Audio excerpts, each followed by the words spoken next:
Պարոն Կարապետյան, ընտրությունների մոտենալուն զուգահեռ հասարակության մեջ քաղաքական դաշտում խոսույթը սրվում է եւ ստանում է բացասական երանգներ,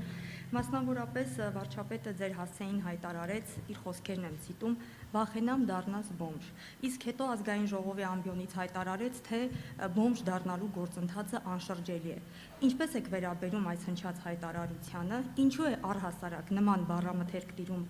քաղաքական շրջանակում եւ հասարակության մեջ, հասարակական մթնոլորտում։ Շնորհակալություն։ Դե որտեղ վարչապետը արդեն 8 տարի է այդ կարգավիճակով ղեկավարում է Հայաստանը։ Ձեզ ուզում եմ գաղտնիք բացել, որ դուք շատ ուշադրություն չդարձնեք վարչապետի ասածներին։ Վարչապետը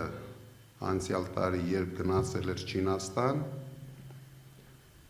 դուք գիտեք, այնտեղ կան ռեստորաններ, հատուկ սնկերի ռեստորաններ, որոնք մարդկանց մոտ գալյուցինացիա են առաջացնում։ Ինքը այնտեղ փորձել էր, դուրը եկել էր եւ իմ ինֆորմացիայով մոտարապես 1 տոննա հետը առել բերել է Հայաստան։ Դրա համար ինքը երբ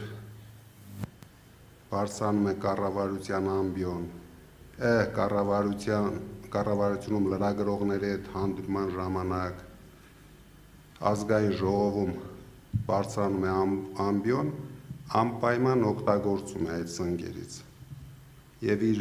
կյանքի երազները, ինչ երազ տեսնում է, երազում է, ինքը կարող է ամբիոներից դուրս տալ։ Դա ընդհանուր այդ սնկերի հիվանդությունն է։ Այսինքն ոչ թե հիվանդություն է, շնորհքն է։ Դրա համար շատ լուրջ մի ընդունեք, ամեն ինչ գնում է իր հունով,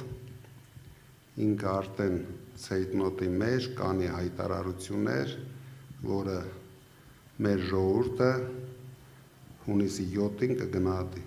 Այսինքն դուք էլ լուրջ չեք ընդունում, արձագանքել չեք պատրաստվում այդ հայտարարությանը։